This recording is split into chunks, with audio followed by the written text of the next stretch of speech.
అని. అందులో భాగంగా నా ఎక్స్పీరియన్సు ఇక్కడ ట్రెడిషనల్గా ఒక క్షత్రియ సీటు ఇవ్వాలి అనుకున్న ఆలోచన వచ్చినప్పుడు అన్ని వర్గాలతో సంబంధాలు ఉన్నాయి నాకు బాగా. నేను బీసీలో బాగా మమేకమే కలిసి పనిచేస్తాను. నా మిత్రుడు పాకా సత్యనారాయణ గారు మేమంతా. శ్రీనివాసవరం అయితే నర్సపూర్లో బాగుంటుంది. ఒక సిన్సియర్ కార్యకర్తకి మనం అవకాశం ఇచ్చినట్టు ఉంటుంది అనేటువంటి ఆలోచన పార్టీ చేసి నేను ఏమి పైరువీ చేయలేదండి. నేను ఢిల్లీ కూడా పోలే వాస్తవంగా. రైట్. దినదిన గండ నూరేళ్ల ఆయుష్ అంటారు. ప్రస్తుతం వర్మ గారికి సీట్ వచ్చిందని అందరూ సంతోషపడే లోపే ఎప్పటికప్పుడు అదిగో మారిపోతున్నారు, ఇదిగో మారిపోతున్నారు. నిజంగా ఇప్పుడు మీరు చివరిదాకా మీరే అభ్యర్థి అని మీకు నమ్మకం ఉందా? 200% అండి.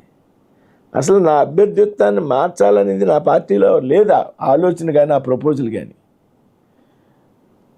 కానీ మీడియా సృష్టి, ఇప్పుడు యూట్యూబ్ ఛానల్స్ వేరే ఒకళ్ళిద్దరు ప్రయత్నం చేసుకోవడం ఈ టికెట్ కోసం, ఆ ప్రయత్నం చేసుకునే భాగంగా అవకాశం ఉంది, నేను ప్రయత్నం చేసుకుంటాననేటువంటి విషయం చెప్పడం, చంద్రబాబు నాయుడు గారు కూడా ఇంకా ఆలోచిస్తున్నారని చెప్పడం జరిగింది కొన్నాళ్ళు.